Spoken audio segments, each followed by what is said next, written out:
All right, Penny, we are in. How are you doing? Welcome to the studio. Welcome. Thank you. I'm excited to be here. Thank you. No, I'm glad you made it too. It's not an easy drive up from Orange County, so I appreciate It that. wasn't too bad. It's okay. So a lot of people who come to the podcast from Orange County, they actually bring like a spouse or a child so they can ride in the Diamond Lane. Yeah. Funny story with the Diamond Lane. When my kids, once they weren't driving with me anymore, I would find myself in the Diamond Lane, go, oh my gosh, there's no one in my car. I would be in the Diamond Lane. Because you're so used to it. So used to it. And now when I even have someone in the car, it's like, do you want to take the Diamond Lane? I'm like, oh yeah, Yeah. someone in the car again. So yeah. It's funny. It's either you drag a spouse or a child along or you take your motorcycle. We have a few friends that come up on their bikes too, so it's pretty funny. That's awesome. Yeah. So, look, we're gonna get into wellness and health and quality of living and all that kind of stuff. We'll Yeah. get into that, but I'd love to really kind of figure out where you're coming from into all this space. So maybe we can just start at the beginning, like Sure. like where you're from. Yeah. So I'm actually a native Californian. I was born in Anaheim, California. Yep.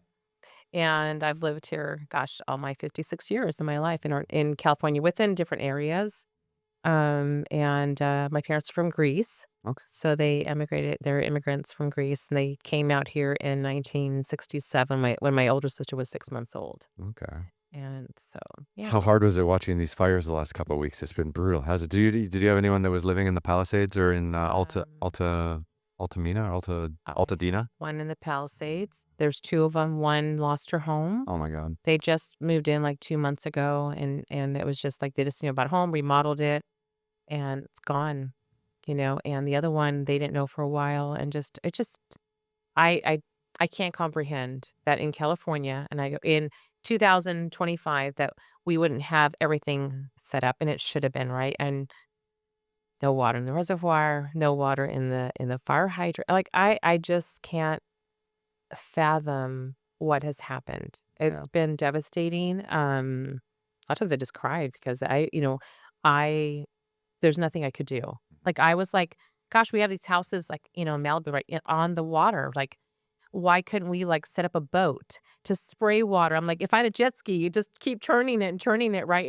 And take the tail and spray the houses, right? Like that was where I just couldn't understand. Yeah.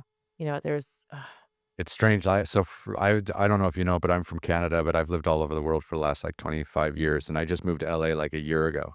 So like seeing all this kind of play out and seeing how the politics around it has been so kind of ugly. It's been interesting. So I've been kind of doing podcasts with firefighters and people who have been documenting it and stuff like that. It's just been insane to watch. And a few people I've done podcasts with have lost their homes. So it's just terrible. yeah. Um, And there's I was listening to Grant Cardone. He actually was like he has a house on the water and now and is like it was like actually part of his house got burned, but it stopped right there. And I guess there was, according to what he was saying, that sometimes they couldn't even remodel their homes or there was a lot of red tape to be able to bring them up to where they want to remodel, maybe bring up to code and not as much wood exposed. And it was just really hard. So a lot of stuff around that. I don't know. I just feel like, what could we have done to do more? Like, this is gonna be a big case study, right? Like, what happened and what is it? I mean, there was one gentleman I heard he had put, like, 2 of those spray sprinklers on his roof and sprayed his house with some fire retardant, and his house survived, right? mhm. And so I'm like, "Wow, why don't we, like, have sprinklers on the roof?" Like, it's possible. We have them in our ceilings, like, is that possible that we can have it that just sprays out? And then, yeah, everybody's got their spray retardant and, because years ago when gosh, about 15 years ago, maybe 20 years ago, my neighbor's house was on fire. And I was coming to the track. And one of the things that I tell people is we forget to tell people who are coming from other countries, what do you do to call emergency services? We know it's 911, but they don't. And so this family their grandparents were home and with the baby, and the house caught fire. And I'm coming on the corner and I see this man jumping up and down, going crazy, and I'm like, "What is wrong with this guy? He's crazy." And I go, "Okay." I turned around, go, "It's gotta be something." He's like, "Fire, fire." And I'm like, "Oh my gosh."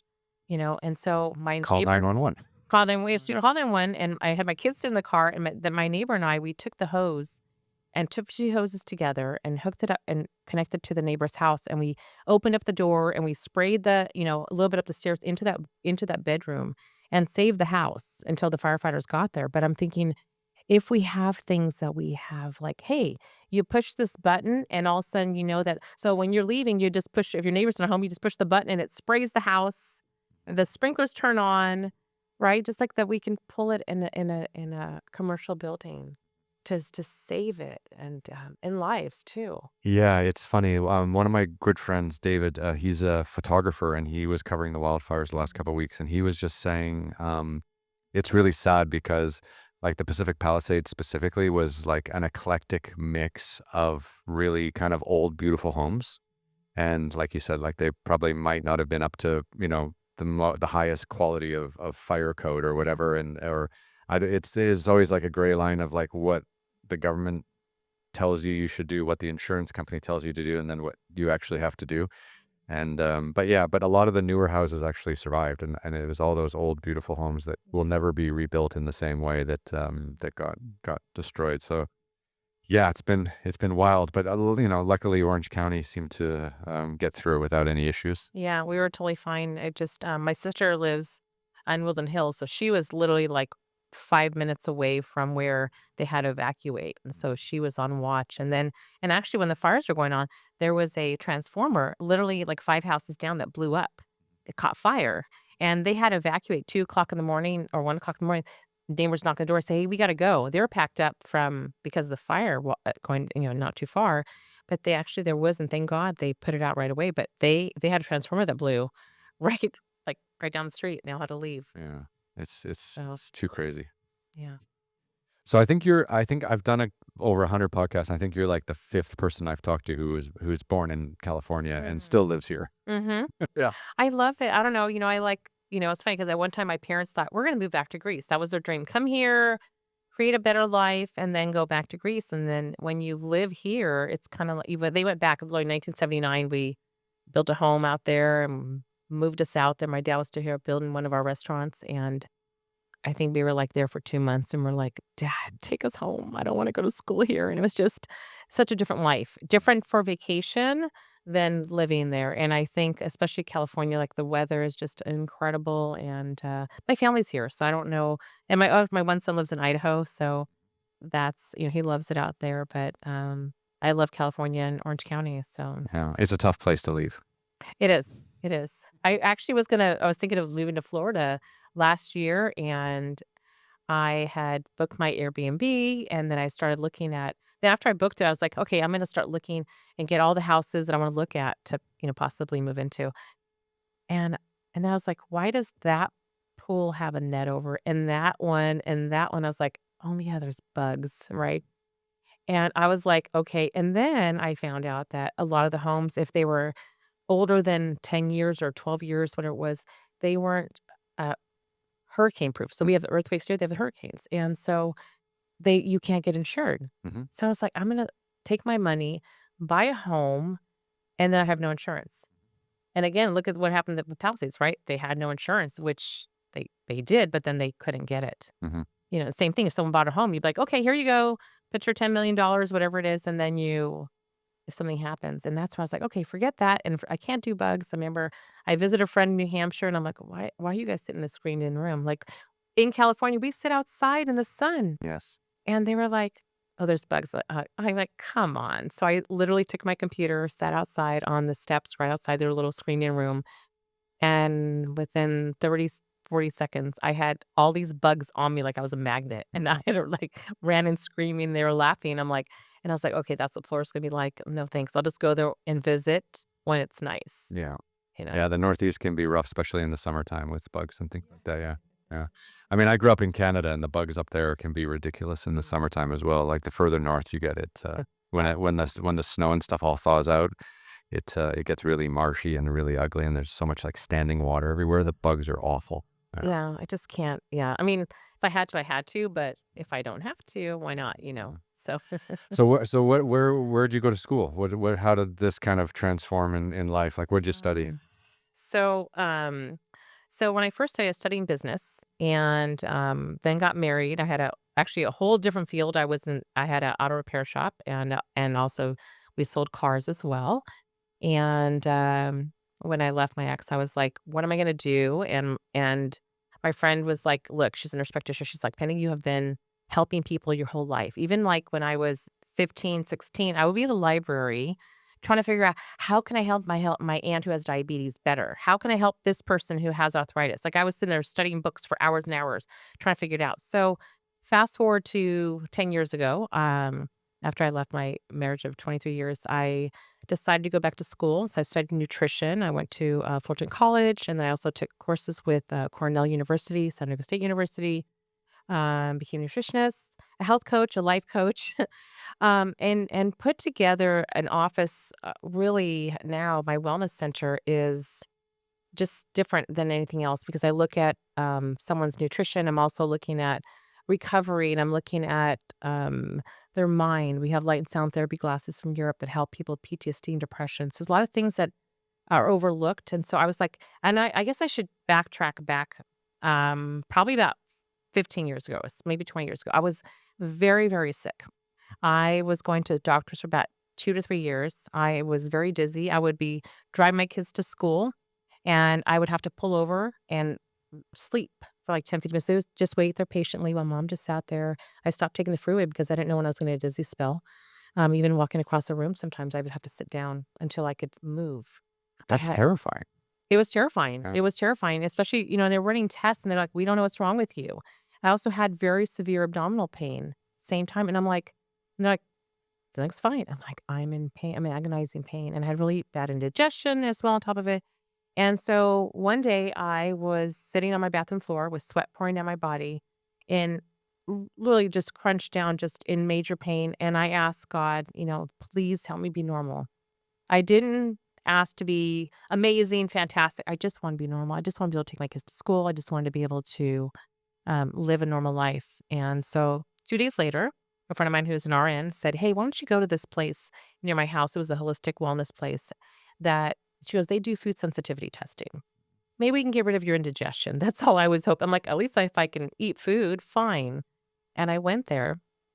I do the same testing in my office now, but my top three foods not to eat were black tea, bananas, and strawberries. Oh, Okay. 3 very tasty foods. Very tasty foods. Mhm. And what happens is, when you overconsume sometimes foods, you can become sensitive to them. And so I was putting strawberries in my protein shake, wanting to be healthy, and every day. And when I cut them out, I had no more abdominal pain. I would be having half a banana while I'm driving my kids to school or just before I'd left. So by the time I was driving, I was getting dizzy, or halfway through the day, I'd be walking. I'm like, how am I going to get back home? I literally would stand there going, how do I get back home? And I cut out the bananas. I had no more dizziness. And I cut out the black tea. I had no more indigestion. I got my life back Wow, just based on based basic on foods. food, Yeah. basic food. It was pretty, it was unimaginable that that would actually take care of it. I really thought I'm just doomed. And so a lot of times people come to me and they're like, I don't know why I have abdominal pain. So I do the same scan on them and it could be like, oh my gosh, I didn't realize it was the carrots I was eating. And they'll cut them out and then I'll get like a call 2 months later go, I forgot there was carrots in the salad and my pain came back. And I'm like, oh yeah, I'm not supposed to have carrots Mhm. you know? And so that's been, pretty it was amazing. So fast forward, when I first opened my office first in Newport Beach, I had this tiny little office and the first two things that I was very important to me to purchase was to be able to do food sensitivity testing, number one. Number two was a body composition analysis machine. Okay. And I used the InBody 570. And the reason for that was I started working out when I was 16. I was weight training and going to the gym, and I would see people through the years that were like, "It's just not working." I'm like, "No, you're putting on muscle." They're like, "That doesn't work. I'm not losing weight." I'm like, "But muscle weighs more than fat." And so I, with the machine, and I'm like, if they could just see inside their body. And I mean, literally, my office was so tiny that I had to walk over the machine to get to the side of the desk. That's when I started. That's how small it was. But that was how important it was. And so having a report and going, look, it separates so first everybody can check their weight on the scale and they see it go up and down. So it's like my really focus a lot in the office is weight loss, people who are struggling or weight gain, depends on what they're trying to do. But with the having your body composition done, okay, then you know how much water, how much muscle, how much fat. My machine shows how much fat is around the organs as well too, Which is very dangerous, right? which is very dangerous. I had a lady yesterday, we put on the scan and she had over 60 pounds of fat around the organs, and on my desk, I show there's a healthy heart and a heart with fat around it, and you can see and actually the picture has the heart in the surgeon's hands, and you can see it, and it's so much fat around it that it can't even beat anymore, that person was getting a heart transplant. Mhm. Okay. Because, so we need some fat to cushion it. But again, we have a term called skinny fat, right? So we have people that are like have skinny arms and legs, like, and they don't have fat that's hanging, but it's underneath the rib cage, under the muscle, and now it's surrounding the organs. And so that we can see that. And a lot of times people don't eat enough food and they can also gain fat, even the visceral fat too. Because if you're not eating enough food, you don't trigger your metabolism, right? You're not really taking in much, but you're also not burning anything. Well, it's not just that. The thing is you actually are burning. So let me share something. So when we do the scan, let's say for example, if let's say someone who I had a male who was, 60 years old, he weighed about 200 and maybe 108, about 190 pounds, and he had some muscle on him. And his metabolism, his BMR, basal metabolic rate, which is the minimum calories just to sustain life, okay? It was 1900 calories. And my clients keep track of their food so we can see it. And every time he ate 1,500 calories, or 1,700, he would gain fat. Mhm. He'd come in the office and he's like, "What do you mean?" I said, "Even if you don't do anything, our body has all these organs that need nutrition. And so when we don't eat, what happens is if you're eating, let's say, the chicken and broccoli or, very small amounts, it's going, I don't know when I'm going to get my next meal. So I'm going to store that as fat and I'm going to take your muscle away.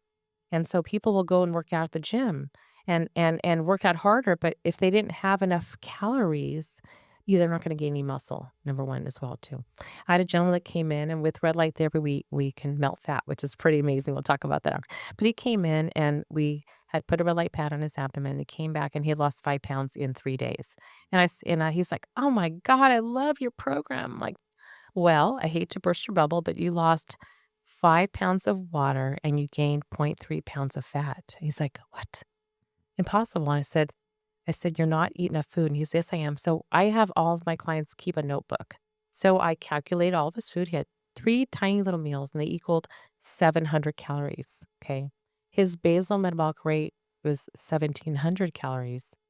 And so I sent him home. A lot of times I would send people home, "Sorry, not going to do services." They're like, "What? You're wasting your money. So Mhm. go home." Like, a lot of places will like, "Hey, you did great. You lost 5 pounds. Keep doing what you're doing," right? Or you think on the scale you're doing the right thing, but it's actually you're getting, again, fatter inside and you don't know why. Your transition into this is wild though, because like it's so strange because you said like when you were in your teenage years, you were trying to help people. Mhm. And then, you went through a bit of a life-changing situation, and then you retooled and went back to school, and now you've come out and set up your own clinic, and you're just trying to educate people. Yeah, Yeah. yeah. That's wild. How's it feel to make that kind of, like, huge U-turn, like, midway through life? It's amazing. I love every day going to my office. I love the fact that even with I'll tell you, I have a whole red light bed that regenerates the cells as well. So people come in and if it's for weight loss, we help them with the scan and we can melt fat. Like my clients who lose more than 20 pounds, they have more than 20 pounds to lose, they lose about 2 pounds of fat each time they come in within 3 days it takes to metabolize. But people are coming in and I had a lady who even had cancer about 3.5 years ago. She was taking a radiation pill that she had to take every single day, and they told her that it was going to probably make her bones ache, and they did. So for 2 years, she sat in a chair or laying on her bed. She said even when she would wanna go to the bathroom, she would think about it for 20 minutes because it ached that bad to go even to get up, and she found me just by chance, because someone had said, "Why don't you Martha, why don't you go to there's a place that has a very mild workout, okay? Go there, maybe you can build some muscle." And so she came in from a door that was the opposite side, which she's trying to find that place, and she happened to see Foskaris Wellness on the board with all the addresses, and she goes, "Oh, I've been seeing their ad." So she walked upstairs and she said, "Okay, this is the deal. I don't wanna lose weight. I just need to feel better, and I've heard red light therapy might help me." I said, "We don't need to do weight loss. I do a lot of things in here." So she came in and she did the red light bed. It's just takes 12 minutes. And she came in 3 times. And on her third visit, I said, this is within 10 days. Martha, how are you feeling? And she says, I don't want to tell you, but I'm actually feeling better, but I'm afraid I'm going to regress. And I'm going to go back to where I was. And so she kept coming. She's been coming. I think she came for about 4 months straight. And then she took a break from Christmas. And I can tell you that after that, she doesn't sit in that chair anymore, even within a month. Like she goes, that chair is just sitting there. She started making plans with her family again and her grandkids. She can hold them. She couldn't even hold her grandson. So it's I'm so grateful that I get to do what I do. I don't know, I tell people that God helped me build my office because a lot of modalities, I didn't look for them. They were like, my friend tried these light and sound therapy glasses that help people with their mind. And she's like, oh my God, Penny, you're gonna help a lot of people see things. So okay, whatever. But I tried it and I was like, wow. So I've even donated them to Warrior Builds, which is a place for combat veterans. I donated a pair for them because they had one guy who had never smiled in 3 years he had been there, and he did a 10-minute session, and after that, not only was he smiling, an hour later, he had no care in the world. It shut down his brain. So there are things out there we can do, right? Tools. And so then we had that. Then we got our PEMF crystal mat, which helps with blood flow relaxation. The red light pads. I was like, one of my friends had said, "Hey, I'm gonna go buy this red light system for fat loss." And I said, "Come on, that can't work. I tried this other thing and it floated over my body and nothing happened." And he's invested $28,000 in the machine, and I tried it and I'm like, "Holy cow, it actually works." And so then I purchased that. And then people with the red light bed actually brought it and they said, "Look, we're gonna give you this red light bed for a month. If you don't like it, we'll take it back." And I was like, "Okay." 'Cause I don't need it. I'm happy with what I have. And that for, autoimmune and people who have just different ailments of the body and muscle recovery and like the lady, Martha, who I helped her get her life back. And so, I'm just so grateful that I get to make this change people's lives, and actually, I just saw one of my clients today. She had been coming in with her boyfriend, and they're in their 60s, and I was just going to text drop some stuff off, and she's like, "Oh my gosh, Penny, um, Joe told me next time I see you, thank you, thank you, thank you, because he's actually lost weight because I kept telling him, 'You're not eating enough food.'" Mhm. And so he's doing that. So he's like, he lost his weight because he's eating the way I kept telling him. And they have a red light pad for home. So when their back hurts or something, they they get inflammation reduction in 15 minutes. Interesting, yeah. Yeah. So it's always good when I see people like even out and about, like, thank you, helping me. I think it's so interesting, from the outside looking in, like looking at the United States healthcare system and stuff like that. I really feel like there's a lot of people in Southern California that are really trying to push more holistic wellness, and I'm just curious, like when people come to your clinic, like how much of it is preventative, like holistic wellness, and how much of it is people coming in with problems already? I would say I think mostly I see is problems already. I mean, a lot of it mostly is weight loss that I see, but then people come in and it's because their friend said, you might wanna try that red light bit because I went for weight loss and now my inflammation went away, right? But I think people are now searching more. I think especially with podcasts, right? And video podcasts as well, right? People to understand and go, "Oh, wow, I didn't know that there was red light therapy. I didn't know that there was hyperbaric chamber. I didn't know that there was this or that." Cold plunging, right? Like, we hear about cold plunging. Mhm. Like, I met someone like, "Yeah, I don't even work out anymore. I just cold plunge twice a day." I'm like, I haven't done that yet 'cause I'm like, cold sound, it's not good for me, you know? I'm like, "Ah." So, one day I'll do that though. It's really wild. I think California is really like leading the way in this holistic wellness approach, and it's interesting. Like, so I'm wondering if your clients that come to you are they already have an ailment or an issue. You said some people are looking for weight loss too, but do you find that like people are coming to you first, or are they like going to a traditional doctor first and asking questions and then not getting the answers they want and then finding you? I'm just curious, like how that process like lines up. I think most of the time, the people that come to me have been at their wit's end.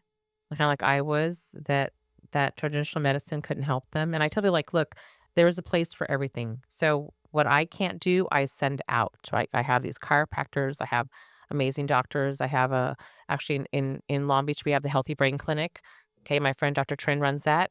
If someone has Alzheimer's, I can help them with lifestyle changes and dietary changes, but, like, they have medication now. We have 2 that came out that help dissipate amyloid plaque, right? So, like, for instance, my father, he was diagnosed with Alzheimer's, very light. We started seeing him slow down a little bit.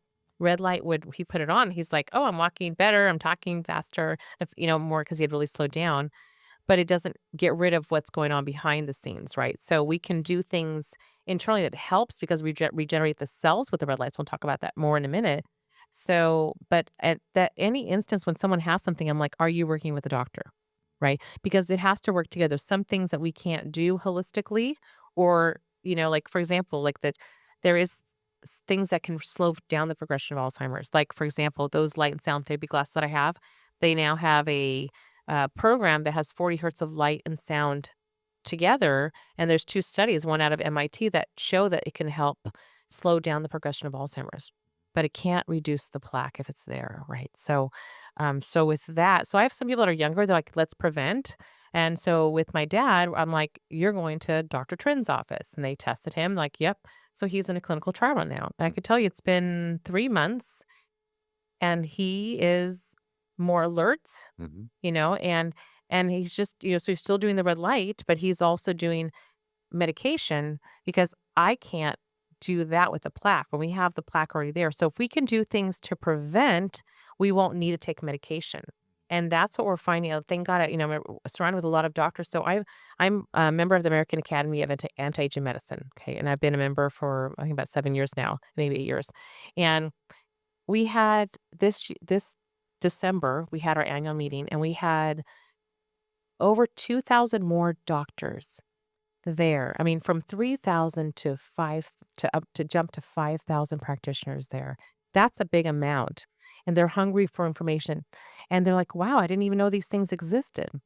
So they're finding out more and more modalities. Like, there's a doctor I was talking to, he's in Ohio. He has 3 clinics. He bought a red light bed, and now they're looking for smaller devices for knees and elbows and things like that, and then, of course, for head for hair growth and for memory as well. Yeah. No, it's I'm so glad to hear that there's more, doctors going to these kinds of events and Yeah. trying to learn because, like, the days of just going to a doctor and getting a bunch of pills and going home is over. Like, I think, healthcare has evolved beyond that, Yeah. and obviously, watching your patients, progress and get Mhm. healthier is kind of clear testament to that. I've had a few other people on the podcast that deal like specifically with preemptive healthcare stuff where they get people, eating right and doing things right at a much earlier stage to Right. prevent, the moment where you end Yeah. up where you're in so much pain that you have difficulty even coming to the clinic. Right, Yeah. right. Oh, yeah. So that's why I try, like, when I teach, it's like, hey, like, it's so people can actually, like, I should put this, teach other people as well, right? To pass it on. Hmm. And so that's where I love doing that because I think that if we can teach something instead of just doing something. For example, when I talk about teaching is I tell people, like, if you came in here in my office and we did the body composition and I sent you home with the perfect food, right? This is for you. You get all done like, wow, this is an amazing program. Thanks, Penny. And then you're all done. Now you what? You're in the dark. Hmm. You don't even know what to do. You're back to square one. And so when I'm like, "Hey, there's a reason why we have to have protein. You need the amino acids from the protein to build the muscle." And so then the and without that, and the carbohydrates are not the enemy, but what are you eating? And what's sad is our food is really messed up. It's terrible here. It's terrible. Yeah. It's like I cringe, and it's hard because it's even if you buy everything from the store that's not cooked, right, or it's not in a package, it's still not pure, No. you know? All the hormones and growth hormone, like, just everything that they put in the food system here is just I was living in Switzerland for a while before I came here, and the food system there in Europe is way more advanced. Yeah. Yeah. Mhm. Yeah, it's pretty bleak here, but hopefully that'll change in the next few years if people keep complaining about it.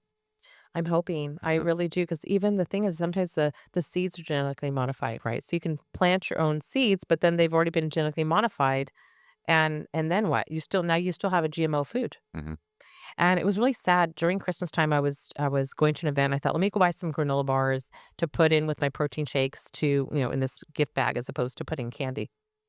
And I went to the store, went to get this big box of granola bars, and every single one at the store I could not buy because it said made with bioengineered ingredients. mhm. And I was like, I didn't even want to give it away. If I can't put my name on, like, I just cannot do that. And there's sugar sticks too, like, there's as much like, in those health Yeah. bars and stuff like that, Mm. like, there's more sugar than in, like, a Mars bar or a Oh, Snickers, yeah. yeah. But there were some that were, like, on the healthy version. I mean, I was like, "Okay, I'll put these," but I will not buy some bioengineered ingredients. Mhm, I end up actually putting, like, a piece of dark chocolate. I'd rather put that right? than because at least it was cocoa and sugar and butter, and it was pure. It's wild, like, it's when you walk into a grocery store and you start realizing that, like, 80% of the stuff in the grocery store is killing you, you look at our food system way differently, don't Way you? differently. Yeah. Yeah, for sure. And, I mean, even, like, we have, like, for example, the chicken says it's hormone free.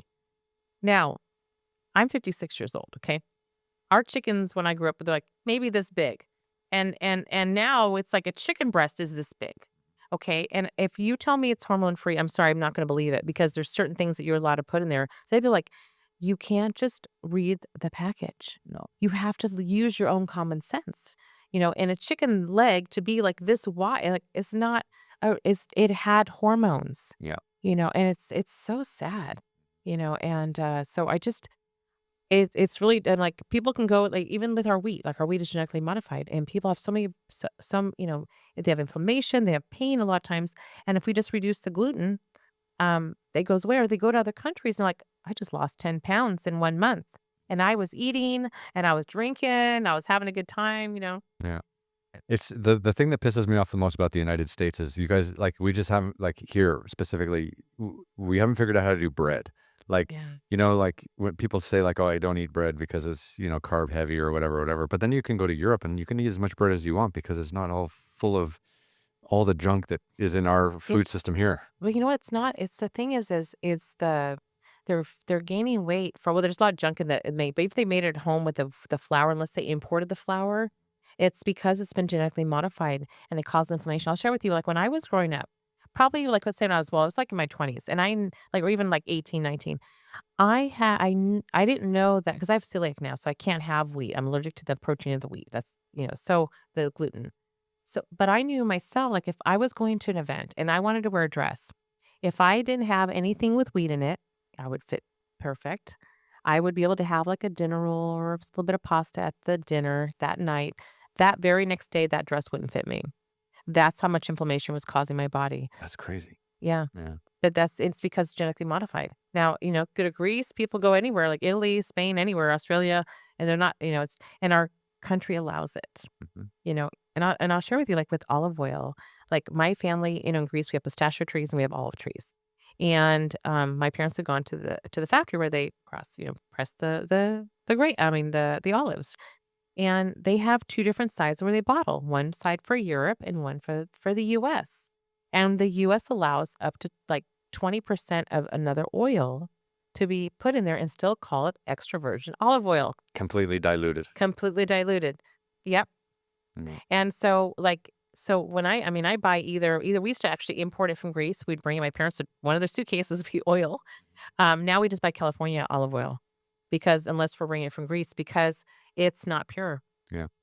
I went to Montenegro once, and I was filming in Montenegro making a TV show, and, olive oil is a big export of theirs as well, and so I went to this olive oil farm, and he was telling me, like, the way to test olive oil to make sure it's pure and it's not diluted and stuff Mhm. like that was actually to take, like, a shot of olive oil, and you, like, hold it and you, like, swirl it around like people do with wine or whatever, and then as you swallow it, if it doesn't burn all the way down, which sounds uncomfortable, but it's not. It's actually kinda nice. But if it doesn't burn all the way down, it's not like it's not Yeah. 100% pure olive oil. Mhm. That one I haven't heard of. That's interesting. Yeah. But like a lot of times you even go to the store. Let's say even if we are getting at least a diluted olive oil is better than maybe some other oil, right? Better than nothing. But I remember going to a store, and a lot of times we're going to restaurants, and you think you're getting olive oil on your salad for your salad or your bread to dip, and it's a blend or it has food coloring in it to make it look like it. But I remember I'd eat my salad and take the rest to my office. And one day, I went to put the olive oil on my salad because normally I'd have to leave it out to room temperature because it starts getting a little hard when you have it in the fridge. And I was like, huh, interesting. It's completely liquid in the refrigerator. So it wasn't even pure. It was a total blend, even more so than the impureness that we have from the regular bottles. Jesus. Yeah. So what made you, like, wanna set up a clinic? Like, I mean, you went back and kind of retooled and learned all about nutrition and kind of wellness and holistic wellness. Like, you could have just kind of been a private practitioner, you could have kind of, helped people out at their homes or kinda like, what made you wanna, take on the overhead and be like a real entrepreneur and really kind of push this and set up an actual Sure. clinic? I'm curious. Yeah. You know what? I think it was so when I started, it was a really small office. Like that's where I started just doing consultations. It was really easy. Like you said, it wasn't a big responsibility. And then I had, like, discovered the red light, and I had the light and sound first it was light and sound therapy glasses. I'm like, "Okay, now I need a place for people to either lay down or sit down to relax their mind." So then I found a place I subleased in Orange, and I'm like, "Okay, this'll be good," but then there were stairs, and I almost tripped on the way up there twice. I'm like, "This is not good because it was, like, cement with rocks. No. And then I was like and then at that time, I was introduced to red light therapy, so I was like there was nothing that of what my vision was. It just kinda like I said, they just kinda came to me like, "I need this. There's no place that's doing everything that I wanted, light and sound therapy and the red light." And then I was like, "Okay, we need infrared saunas." And of course, the body composition analysis and the food sensitivity scan. And I just decided to I don't know if it comes because my parents were in the restaurant business, so I've never worked for anybody, I guess. I started working when I was 7 years old in the restaurants and peeling potatoes, and I don't know how many dishes I washed because we didn't have a dishwasher in the beginning, so we were washing everything. Sure. So I think that's I don't know, I guess my parents never worked for anybody except for their parents, and then they opened their own places. So, yeah, I don't know, I just thought, "I'm gonna do this," and, from the first year, we were profitable. I'll just tell you, like, people say, "Oh," I was listening to something else, like, "First 2 years, you're not gonna be profitable." I was listening. I'm like, I just created something that people needed. I felt it was needed. I'm like, wow, the red light therapy actually worked. It enhanced my program. Also helped tighten skin, which is another thing that when people lose fat, then they have hanging skin. Mhm. I even have a lady who lost 120 pounds of weight in 9 months, 98 pounds of pure fat. She has no hanging skin whatsoever because she did the red light bed. Oh, really? That's Yeah, amazing. it's amazing. It's so people get to see it and they get their body back. So, I just think everything just kinda came together, and, and I wanted people to have an experience. And I'll just share with you, I had first put together the relaxation room. We had a couple saunas and the light and sound therapy glasses with the PMF mats. And I used to ask people, I think my sister had a stroke about 5 years ago, okay? And before that, I would tell people, "Hey, would you like to go to the relaxation room?" "Nah, I gotta go." "Oh, thanks. That looks good. Maybe another time." And after my sister had a stroke, which she never would slow down. She was go, go, go, just we had the restaurants and she had her own restaurant that she was helping my dad, and she had a stroke. And I thought, she had that. Even the light and sound therapy glasses, my dad's restaurant was across the street from my office, and then we had our corporate office next door, and I would take those light and sound therapy glasses to the office to put them on my sister, and she wouldn't even sit down for 5 minutes, Mhm. okay? And I thought, "You know what? People need to remember what it feels like to relax," Right? Yeah. okay? And so instead of it being, "Hey, would you like to go?" It was the next step is. And so when I would, put if you're gonna be there for an hour in the office, even though I could have been like everybody else. "Hey, thanks, thanks, hope you liked it. We'll see you later. These are other stuff we do." I was like, "No, I'm gonna build the experience." And so then I made it part of my process. I thought they needed it, and my original science said relaxation the key to better health, Mhm. which it is. Because if we don't slow down, your ailments are gonna slow you down later on, Mhm. okay? Yeah, it all catches up to you. It does, and like I told you, like, you might not s think you don't have time to rest for 5 minutes or 10 minutes, right, during the day. But what's gonna happen if you have a stroke or a heart attack and you are now in the hospital? You cannot feed your family. Like, there's a lot of things, especially with even, like, I told you, like, When we look at weight loss, I'm not saying, "Hey, you gotta be skinny. Look at those jeans and look at me." That's not what it's about. It's like, let's look at your numbers. What is your cholesterol? What is your blood pressure? You gotta look at those things, but you also need to look at how much fat do you have around those organs? Okay. Because you might think you're doing something good. You're getting heavier and they tell me like all of a sudden overnight I gained weight. I'm like, no, you didn't gain weight overnight. What happened was you didn't realize the switch was happening underneath and you were losing muscle and you're gaining fat because it could be from stress. If you don't sleep, you're not gonna repair your body. You're gonna gain weight too. So there's a lot of things we look at. So a lot of things that's why I teach. Like I have even water bottles on my desk. I have blobs of fat on my desk and measuring cups. Like this is all about like another lady. She came in. She's diabetic, and one of the doctors had referred her to me, and she didn't. I looked at her breakfast, and she was having a piece of bread and oatmeal, and she was having some fruit, a cup of fruit plus dried fruits in her oatmeal. And sometimes maybe she'll have one egg, and I'm like, "Did you know that, I just added those all up, that's 80 grams of carbs." Mhm. And I told her, "Your pancreas is screaming, it's working, it's overworking." So, I think teaching about what is that food doing to your body, even having too little water or too much water. There was years ago, there was a contest, okay, at a radio station, and it was like, whoever can drink the most water will win a game console. Oh, that's terrible. It was terrible, a lady died. Yeah. She died. And so I share that to be like, we need to look at, what is the color of your urine? Is it light? Is it clear? Is it too much? Is it dark? You're not drinking enough water. But half your body weight of ounces in ounces of water is a good estimate. But then you got to think about your air conditioner. How hot was it? All these things. When you have the heater on, that dries you out. Did you have, extra activity you did? So looking at that and making sure that, you know, what is it for you? And also when we're looking at foods, a package is gonna be sold how they want it to either it sounds more or sound less. Like even people buy a package of, say, turkey or something, and it says, "Hey, there's 3 servings, 2 ounces." Well, most people need 3 or 4 or 5 ounces or 6 ounces, depending how much muscle they have on their body. And if they're vegan, they have to combine a whole bunch of vegetables to create the protein that they need to have at least enough muscle to, um to not put strain on ligaments and joints too. So we're looking at everything. It's not just about having muscle on you to look buff, but it's like, do you have enough to even lift up those grocery bags, Mhm. right? Just functional utility. Functional. Yeah. Yeah.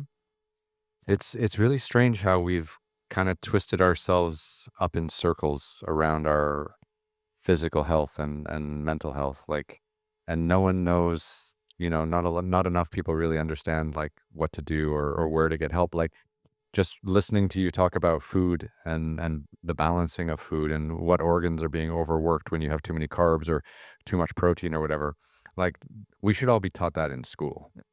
Like, can you from imagine elementary school. yeah, like, can you imagine how much healthier our society would be if we had, instead of history and politics and science, like, every science, like, what about just a mandatory class on, like, basic nutrition? Yeah. Yeah. It's important. And also, having our body composition done even in junior high and high school. And so when somebody gains weight, what did you gain? What did you lose? I had a girl, she was about 25, 26. She was getting married. She came in last year and she says, I need to lose 7 pounds of fat because I was 7 pounds. I have 7 pounds lighter 2 years ago. And her waist was like this tiny. She was so thin. But she just, her stomach wasn't all the way flat that she wanted. She looked amazing. Okay. And I said, oh, you only 7 pounds. Okay. So I took out my 5 pound block and two more. And I said, there's your 7 pounds. And she's like, I mean, her waist wasn't even half of that, okay? And I said, "Do you have 7 pound solution?" She's like, maybe not." And I'm like, "Okay." So I took the 5 away and I put the 2. I said, 2 pounds? Maybe not." Okay. And then I have another tray that's cut like I took the 1 pound and chopped it in pieces so you can, because we have layers in our body, right? So we can't imagine some is a bulky piece of fat. And I just said, "How about half a pound?" Mhm. And she goes, "Yeah." I said, "Okay, how do you feel?" She says, "I feel great." Yeah. Right? And we have to be, so if she would have had her body composition done, right? She would have known that, wait a second, I don't need to lose 7 pounds because I actually gained muscle or something changed. It was just because I drink water. And so having the knowledge, and I love, like, I love when I take even the in body to the gym. There was a lady who she's looking at her numbers and she had been telling her doctor, I don't feel good. She was in her 60s and her doctor was going off the BMI chart. And I'll tell you about that in a second after I tell this story. 'Cause it's hugely problematic, isn't it? It is. Yeah. And so on the BMI chart, this lady who's in her 60s looked normal. And when we did her body composition, she was almost 40% body fat. She had lost so much muscle, right? And so she was probably, she was like 40% body fat almost. And so now she's at risk for heart disease, diabetes, and stroke, a higher risk. And I'll tell you, the BMI chart, okay, So this is the body mass index that most people get when they get, like, a physical or something like that. physical, You it insurance, Yeah, it balances what, like, your weight versus your it, body fat it and take, body well, it muscle. doesn't look at, no, it doesn't look at fat or muscle. It looks at height and weight. That's it? That's it. Yeah. So then you take it and you go like this and you put the, together. And if you're a bodybuilder, guess what? You look like you're obese. Mhm. And you feel like a little old lady that I met at the gym and she was normal. Now, the BMI chart was created over 130 years ago by a mathematician. Okay. It needs to actually go in the trash. Okay. And I say that all the time because it is false. You can't tell where you're at. People always even ask me, "Oh, what's my BMI?" I'm like, "Well, it's here. And actually you look normal because you actually have normal of body, weight of the muscle and the fat, right? But for the most part, it doesn't match up with people. And like I said, bodybuilders look like they're obese. And I have a friend who her husband was getting ready to do a competition and they were renewing the life insurance or getting new life insurance. And they're like, "Oh, I'm so sorry. Your husband, is obese." And she's like, "Yeah, he's like 7% body fat. So do you want to come over and see him?" Yeah. I wonder if they haven't upgraded it because of the insurance angle, because it suits the insurance company's, agenda. I don't know. I don't know. Honestly, like I I think sometimes when people have learned something from so long ago and they just kind of go off of it and even like it's funny people come in and we measure them. We actually put them on a platform and we measure the device comes down and they'll be like, "No, I'm not 1 inch shorter or I'm not 2 inches short. I just went to the doctor." I'm like, "Well, sometimes first of all, the doctor didn't put the measuring tape on the wall. They could have changed their flooring, or did someone check to see if the construction worker put it exactly where it's supposed to be, or did he just hang it up?" Right? Because that's how we can tell what is if our weight is correct with our height. Because if you think you're taller, then your weight is going to be more normalized. Right. So we need to look at that. So we look at actual height. And also it's funny because people, I'll be like, "Okay, you're 5'1". Like, "No, no, I'm 5'3". I'm like, "Let's measure again." Then they stand up taller, which is great because I'm like, your posture is off. So I said, go do Pilates or something, and stretch and hang from a bar or something like that. Yeah. But it's important, even strength. One thing we need to look at is hand strength too. So I have a meter in the office. You can basically pull on it and see what our strength is because that's an indication of what's going on internally Mhm. for the body and see if we're aging. So now we can, like get a ball or something. I have balls in the office that you can squeeze and strengthen hands because at one point, we try to open a jar, you can't. Yeah, it's a huge problem. It's a huge problem. And so we can do that and then showing people the numbers of whether it is like when they go, "Oh my gosh, my blood pressure is up. Maybe I need to do something about it," right? Of my cholesterol. So they start thinking about. So we need to start looking at body composition. We need to start looking at strength. We need to start looking at what is your metabolism? Because what happens is sometimes is, in a household, mom's putting in food for everybody the same. Mhm. And they're like, "Eat your food." And it's funny, we gotta look at food sensitivities too. Like, we know sometimes your child will say, "I can't eat those peas, they make me sick." "Oh, you're eating those peas. I made those peas, you're eating them, right?" I remember a couple of years ago, I had a client that came in, they brought their child who was like 9, and we scanned them, and they couldn't have peas. And it took the argument away because I'm like he's like, "I've been telling you." "Oh, okay, fine. You don't have peas, I'll make you green beans." But everyone grew up like that. Yes, Yeah. Eating probably the wrong food the because wrong it was foods. all prepared the same way and Yeah. no one knew anything. No, no anything. Yeah. But it's like, so if we can look at that, what if we actually did scans, we say, "Okay, you know, okay, Joanne, we're going to take you and your family. Let's see what you need. This person needs this much protein, this person this much protein, this many carbs, we still need carbs, whether you're active or not. It's still energy. Again, when we sleep, if you don't have enough food, your body can't repair itself. So when people tell me they can't sleep, we're looking at, well, what are you eating? The first thing I do when they come in for consultation, I have them write down what a typical day is. What did you have for breakfast? What time do you get up? What do you eat? This and this." And I'm like, "Okay." And I'm like and then, you know what, one of the culprits a lot of times is like, "Oh, I'm just snacking on nuts because they think nuts are free food. They're good for us in moderation.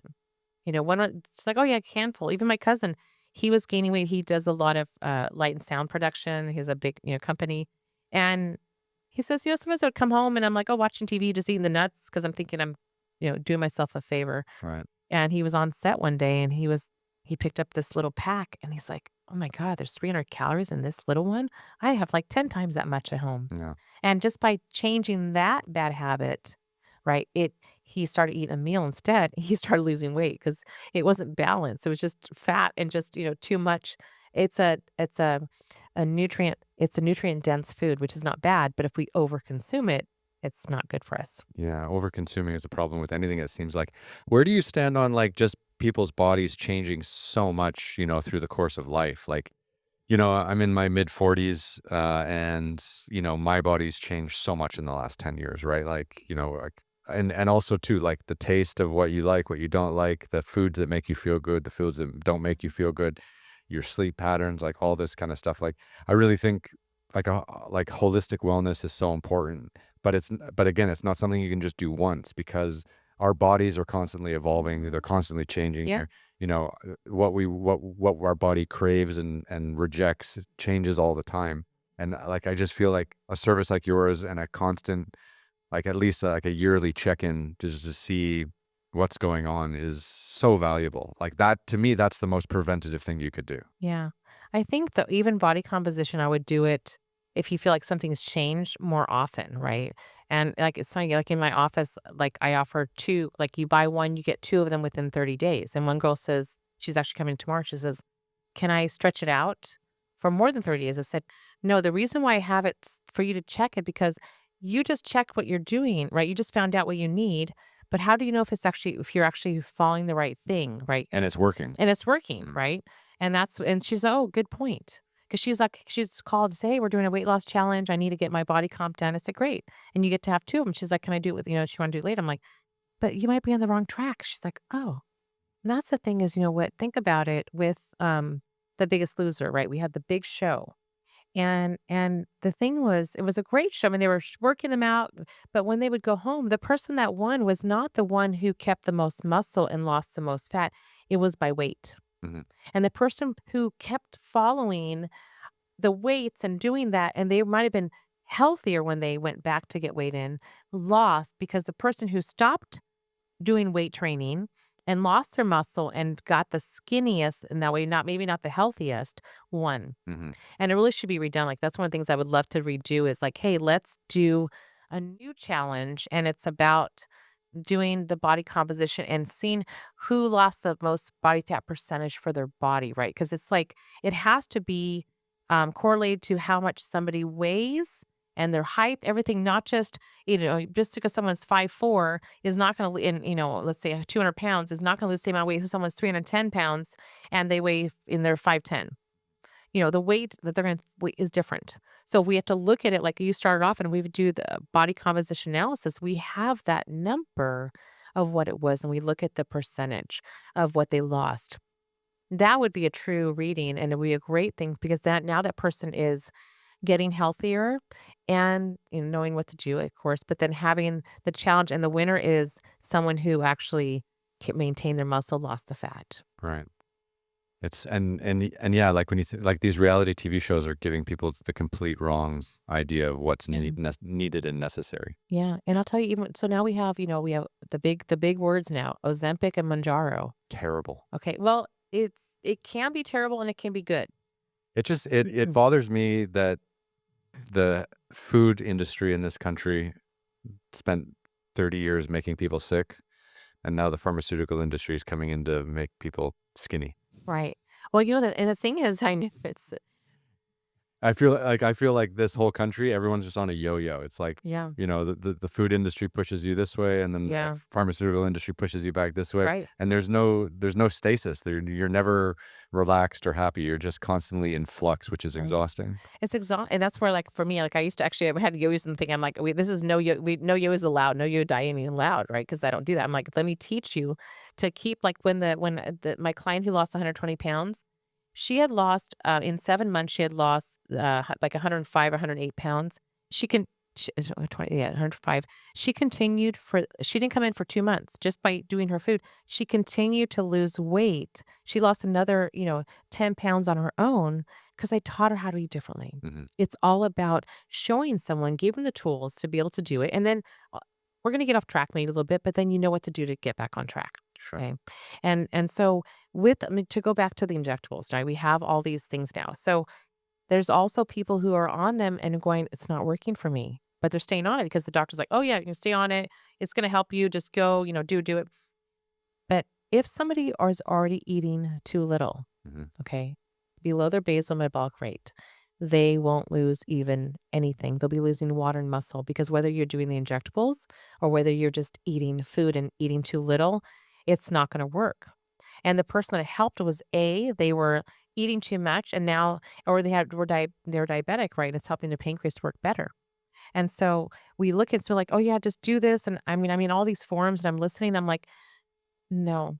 Like, that was good for you, but this don't eat no, this person doesn't eat le how do you know if they need to eat less? Like, and and actually in California, so I was talking with my clinics in Ohio that they have a red light bed, and we were talking about some other red lights today, and I was telling how everywhere you go, even in the urgent cares here, which have no nutritional training, Mhm. okay, they're like they're on the I'm gonna say jump on the band they jumped on the bandwagon, and they're getting their fee for urgent care, and they're giving them the injectables because it's a cash cow, Sure. okay? And so, I'll tell you about a year and a half ago, I teamed up with a doctor and he was doing the, telemedicine and we were helping with the nutrition part of it. Okay. And people coming in because they're doing real life therapy, but everybody's like, I want to get on this. And I'm like, if I don't team up with this doctor, they're going to go find it somewhere else and they're going to ruin what they have worked so hard to have. And within, uh, we had 80 people on it, okay? And within 2.5 months, I had 77 people off of it. The 3 that stayed on it, and I'll tell you why they got off of it. The people that stayed on were already on it in the first place, so, they stayed on it. But, the other ones got off of it because they're like, "Wait a second." They kept seeing that, like, they're like, "I'm not losing fat. I'm losing weight, but it's muscle." I'm like, "Yeah, because you can't eat." Because they didn't need it. It wasn't making their pancreas they didn't need it for the pancreas to make, more insulin. So they got off of it because they were losing more weight, more fat with red light and feeling amazing. So, like, why am I giving money to the drug company? Sure. Okay. It's a common feeling. Yeah. Yeah. So some people need it, some people don't. And so we need to actually look at it. So I'm actually partnering with a company now to do the consultations. Then I can see, are you eating too little? Are you eating too much? Before I point them to them. Right. And then I can say, well, there's other alternatives. And also actually we can just do your body composition. I mean, it's like $35. Not the end of the world. Okay, it's not the end of the world. Let's just calculate what you need, but if you get on, it's not gonna help you anyways. No. And that's where and then I'm like, get in the forums and see how are people doing? Is everybody losing weight?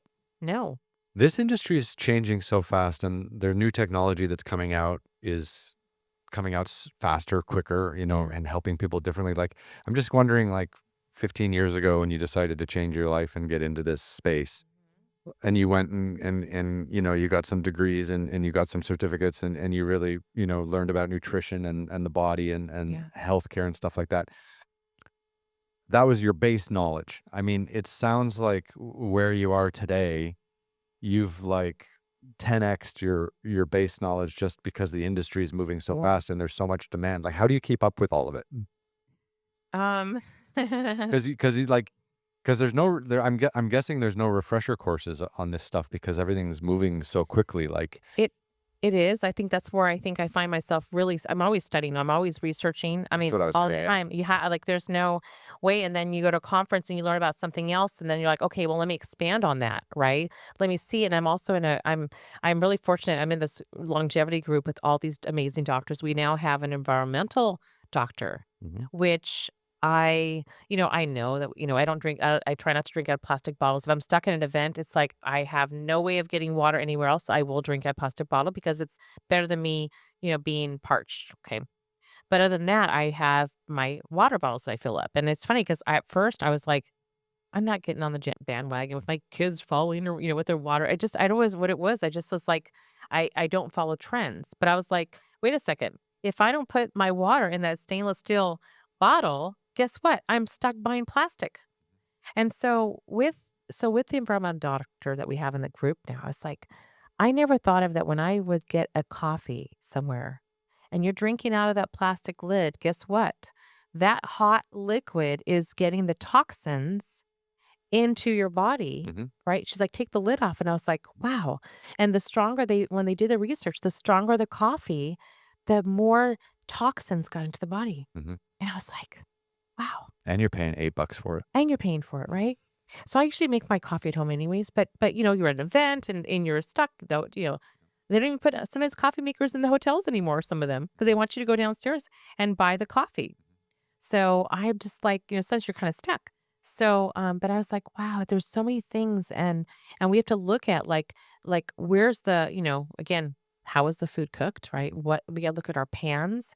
Also, having the plastic cutting boards, it's little charts, plastic charts are going into your foods. I mean, they're doing autopsies on bodies and they're finding even microplastics in the brain. Yeah, that's scary. It's scary. Mhm. It is scary. So we actually have to look at and again, I think this is where we need to teach from actually from elementary, not even junior high, right? Hey, by the way, you should be looking at this because kids are the best thing to even say, "Hey, mom, is that a plastic cutting board? Didn't you learn that you shouldn't have a plastic cutting board?" She's like, "What?" Yeah, they gave this paper. Like, oh wow, get a wood one, wood or a tempered glass, Mhm.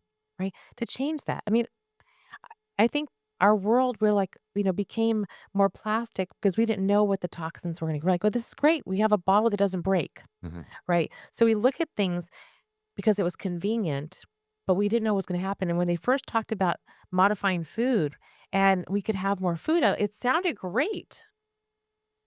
We didn't know what was gonna happen with health.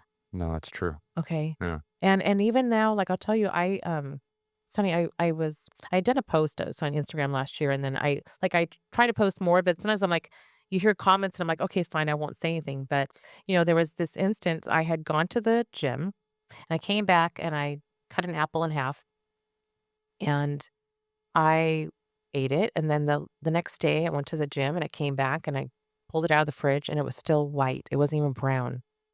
And the thing is, like, we are modifying our food not to turn brown, and I remember being a kid eating that apple, you couldn't even get to the other side of the apple before it turned brown, Right. right?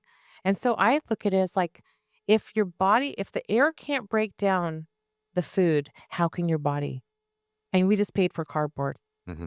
right? And that's where it's scary because, again, sometimes people are trying to eat the right foods, and they're not getting it. I read somewhere I read so I don't expect you to have the right answer or anything like that, but I read somewhere recently that, like, something like, half or two-thirds of the toxins that we consume here in the United States in our food, supply at the grocery store is basically there's 2 types of toxins. One is to make the food last longer, so that if we don't consume it at the right speed or if it takes too long to ship it to the grocery store, it'll still be kind of fresh or look nice. And then the other toxin is to make the food look nice. Like all the vegetables, all the fruit, all the stuff we're eating and Yeah, consuming, they all have sprays and waxes on them or they're genetically modified to be bigger or more round or more bright, different colors that aren't natural like and it's insane. yeah. Yeah. And and I don't know the percentage of it, but that is true. And now they just banned one of the red dyes. I can't remember which number it is. Number Is it 3. number 3? Okay. But So, but there hold on, just as a side note to that, yeah, they banned it. They realized that it's been causing cancer. It's been in our food system in candies and even Tylenol coating, right? yeah, That was the one because I had a lot of pain when I was a kid because I was always in sports, and I remember eating Advil and Tylenol all the time, and so they figured out it causes cancer. They've banned it, but it's a 2-year moratorium, so the companies that are using it have to get off it by by 20. 2027, but it causes cancer, and it's a 2-year moratorium, so Yeah, you got 2 more years to stock up on cancer before it's terrible. makes no sense. No sense. No sense. Yeah. Yeah, and actually, it's funny because it was in our longevity group, and I was like, "Why don't we just ban all food colorings? It doesn't need to be in foods." And I'll tell you, it was years ago, I would drive to work, and I would drive down the hill, I remember, going to work, and I was like I had a migraine every single day. I left the house, and I thought, "Am I allergic to work?" I mean, I don't know what it is, and I would have to go we had our travel trailer on our property there, and every day I would have to pop 2 Motrin, go lay down for an hour or 2, so this migraine would go away, like, I couldn't even see straight, and I couldn't figure out why. And what's funny is when I got tested for my food sensitivities, she also had a cold laser that helps reduce the sensitivities, okay? Mhm. And so here I am, and they're pointing this cold laser into my ear, and I'm talking, I'm holding on to this thing that basically, it's like everything's off a frequency, so they're feeding that food to your hand and of the frequency of it while she's doing it. So instead of going, "Oh god, I can't stand that," she would take whatever you were they would take cold laser and releases endorphins, and like, "Okay, it's not so bad." And I'll tell you, there's some places actually with hypnotherapy. There's a place, Center for New Medicine or Irvine, they get rid of, food allergies with hypnosis. That's a thing? It is. That's crazy. And I'll tell you I'll tell you about that in a second. Yeah, so here we are. So she's treating me for this, and I was, like, talking to her and I'm like, "Oh my god, sorry, I can't talk to you." And I had this headache, and when I was done, it went away, and I said, "What did you just treat me for?" I didn't know what she was doing. I said, "I get that headache that same feeling every single day when I go to work." And she says, "Oh, I was treating you for food colorings and preservatives." And I went, Well, that's in everything. "Yeah, well, you know what I was doing was every day because I was driving down to work, I was having a sugar-free popsicle on the Oh, way, really? a 15-calorie sugar-free popsicle That was killing you. that was killing me, giving me the headache, but I didn't associate it with it, right? And there is I mean, the reason I'm like, "Why do we even have to have food coloring?" It's like, let's teach people, what does it look like to have food? How if you really wanna have Jello, what's the big deal if it's clear? Why does it have to have color? You know, why does a soda have to have color? You know, like, there's a company called Zevi, I love it. Nothing has color in it. It's all clear, Mhm. and it's made with stevia as opposed to all the other junk. So, we need to teach again, they put them in there because it's colorful. Look at the pink and the blue chocolate-covered candies or the It's also jelly marketing. beans, right? It's marketing. Mhm. But I'll tell you right now, there was a protest at one of the major companies for their cereal, okay? And they're like, "You guys gotta get rid of all their genetically modified and all this junk." These, moms and dads, and God bless them. I'm like, instead of giving that company attention, okay? Because actually some of the foods aren't even modified, but some of them are. Why don't you spend the time to talk about the brands that actually are paying more for their ingredients and that are good, and just talk about that and give them the attention, or just go about your day, buy the stuff, look at your labels, because I even said when I went to buy those granola bars from 6 months ago when I had bought them, completely different ingredients. Oh, really? Completely, they weren't bioengineered yet. Then they bioengineered them. Same brand? Same brand, That's crazy, isn't same it? brand. So we have to look at things. And so, like, there's even a protein bar that I love. It's in the refrigerator, no preservatives. The original one they had like 3 flavors, and there was no junk. It was just, superfoods and nut butters and honey, and they're in the fridge with no preservatives. But then the company got bought out. But I think one of the agreements, at least they left those 3 basic ones there normal, but the other ones, they have all kinds of different things, and they do have some ingredients that I wouldn't agree with. Okay? And so we have to really look at our foods and again, glorify the ones who are taking the time to buy the right ingredients. We have to look at 'em, like, one of my clients, she came in, she's like, "Oh, here, look at these protein shakes that I've been using. They're so good. Pick which one you want." And and I looked at this and I'm like, "Well, first of all, I'm not gonna have it because it has soy, and then whey protein's harder on the kidney, so I try to do vegan protein."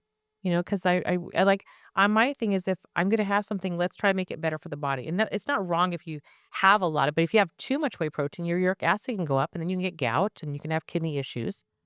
So looking at balancing what we're eating. So on these packets, I said, first of all, and I go, it has sucralose and it had food coloring. It's like, why? You don't need those.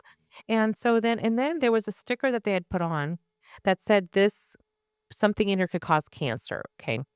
And I said, have you seen this? She goes, oh, well, that's new. I've never seen it. I said, well, They must have got something tested and it wasn't even printed on it. They had to put a sticker, which means they, shame, shame, shame.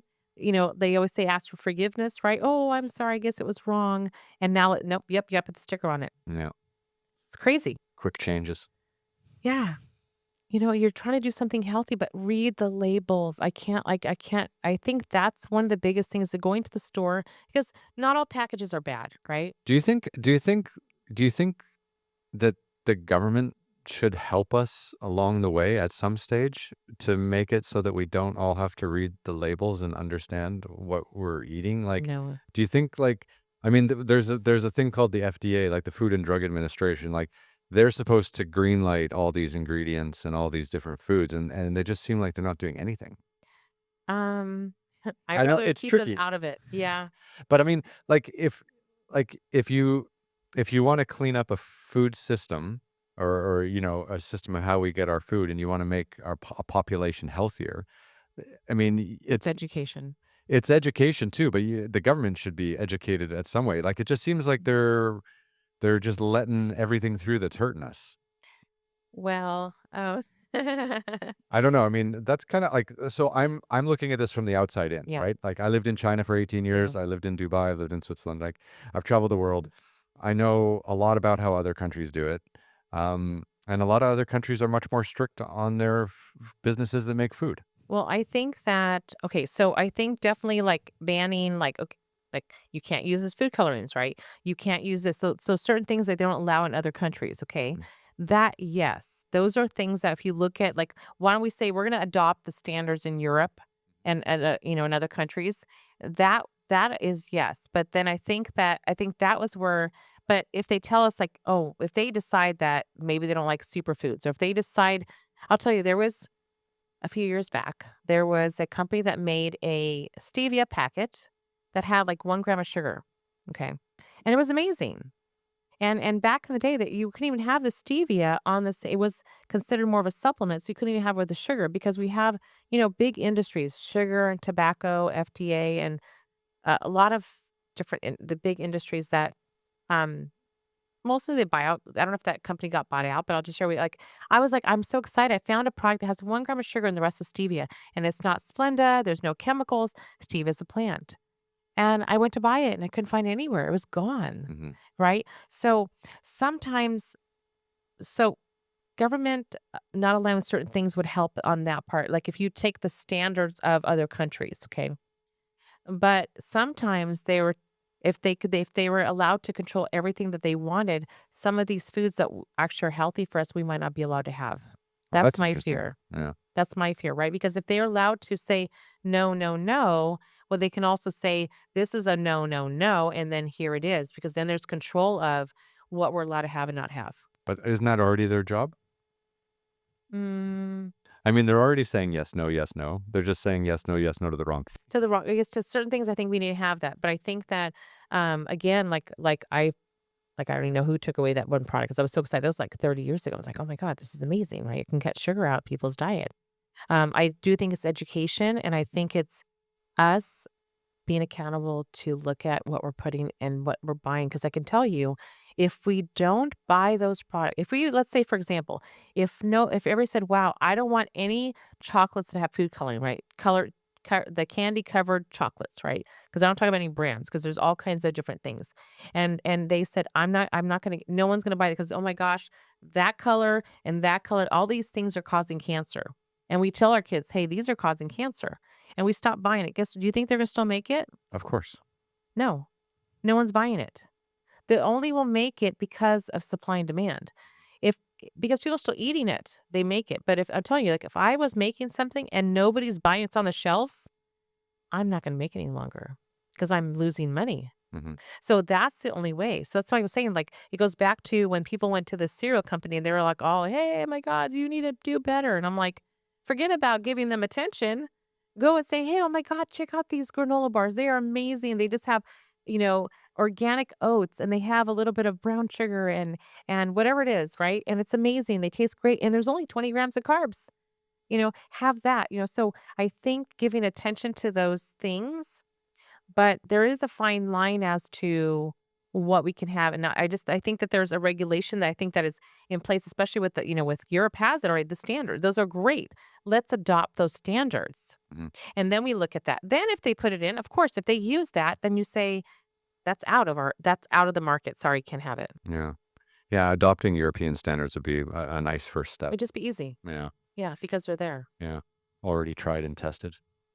Yeah. Yeah. So let's get back to your clinic. Like, Okay. what kind of things do you okay, so you set up this clinic, you wanna help people, you retooled your whole life to help people. You've educated yourself immensely. So what do you offer at your clinic, and what are the real, like, ways that you wanna make people live a healthier life? Yeah. So, first of all, we do have the body composition analysis. We talked about that. I think that is knowing your numbers and knowing if you have fat around the organs, and then knowing your calories is important because people think they live on air when they're doing things. So knowing that and going, wow, you mean I just ate 2 more meals? I feel better and I lost weight or I didn't gain weight. That's amazing, right? Then we have a red light bed that it is like it's like 7 feet long and it's like has a panel for the brain as well and hair growth. Like we had a machine called CogniView for a while that did memory testing. And we can see memory improving with light therapy. Oh, interesting. And there was one lady that came in with a low memory, about 15 was her score. And in 6 weeks, she went to 71. She improved that many numbers and she felt better. Mhm. Okay. So we have the red light bed. Then we also do like muscle sculpting. So we have a muscle sculpt machine.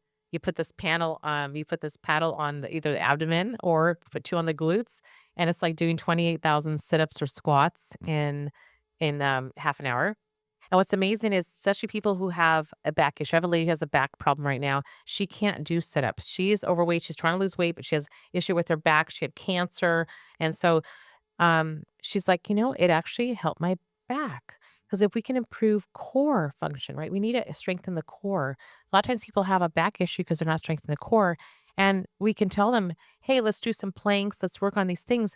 But when they get beyond where they can't do it, it's a good way to get them strengthened so then they can do it at home. Yeah, EMS training is amazing. It is. Yeah. And I love the suits too. They're amazing. Yeah, they are. So I had Conrad, he's a personal trainer, and he was on the podcast a couple Yeah. of weeks ago, and that's all he does is EMS training, and he works with a lot of people who have mobility issues and stuff like that because they need to build muscle, but they don't have the flexibility, the movement, or or they're having weight problems, or they're coming off of an injury or surgery, and they can't move as well. And you just put on one of these suits, and it just works. It's amazing. And I did a trial with it. I loved it. Yeah, Yeah. it's amazing. Yeah, I have one at home. It's like it's so awesome. Yeah. So we do that, and then we also have a chair that people sit on to help strengthen the pelvic floor. So people who have issues with incontinence, like I mean, every OBGYN office should have a chair that a woman has because even for men, it helps strengthen the pelvic floor and helps. I mean, immensely for to incontinence is huge, especially after people have children or they older and they go to jump and they go, "Oh my god, I'm here at the trampoline place and oh, I got to go to the bathroom." Right? And they're stuck and it's like to me it's a right to be able to have the power to not have to run to the bathroom or urinate themselves or have to wear Depends, and so it's amazing to see people do it even a few times and not have to do it again.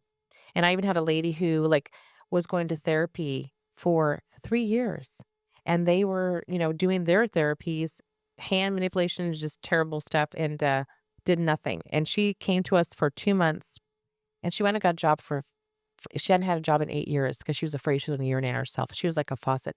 Never had an issue again. Oh wow. She doesn't come back because it strengthened it. And I always tell people, like, a lot of times people don't know how to properly engage, and there's people say, "Do your Kegels," but if you don't know how to do that properly, how can you do it? Because I tell people, like, you see these guys and they can take their chest and they can make their chest bounce, right? It's the same thing that I can't do that, but it's same with some people trying to strengthen the pelvic floor. If they don't know how to engage those muscles, they can't do it. So just by telling someone, "Hey, do that exercise," just like with again, if people are injured and they can't actually get the strength because they can't walk across the room yet, but you can put the suits on them, or even they have electrodes too, and that are made for the whole body to, if they're in bed, to start strengthening them. And that's where, so that's, we have that too as well. And then we have the PEMF with the crystal mats. Oh, And what's that? I haven't heard about it's a this. pulse electromagnetic field. and it's with magnets, and you lay on it, and it helps with blood flow and relaxation. And then we have like amethyst, jade, and tourmaline on these mats, and it's like being on a warm day on the beach. And so again, you're like grounding and you feel so great. So we have an amethyst pillow too that's warmed up. So they lay there. So when they're doing modalities in the one room, they're laying on the mat and then we do the light and sound therapy at the same time. And people usually fall asleep like in 15 minutes and they're just relaxing. And then we also have infrared saunas, so we can help with circulation. And I think that's pretty much, and we do food sensitivity testing as well. So we do that. That takes it's about 10 minutes. You can do a food sensitivity test in just Yeah. 10 minutes? Yeah, so Yeah. what we do is you put your hand on the cradle, same one that I did that helped me years ago, and it basically goes over 400 foods and scans your body with frequencies to see how you react to foods, like you holding the food. And some of the offices use the machine, like say even for, like say they're gonna give someone supplements or medication, they can scan the body and virtually see, okay, if I give you this thing, what's gonna happen to your body? And again, everything has a frequency. So my herbalist, when he got his vitamins into the system, he had to send his vitamins to Utah so they can scan them for the frequency like somebody holding them. Kind of like, have you ever heard of muscle testing?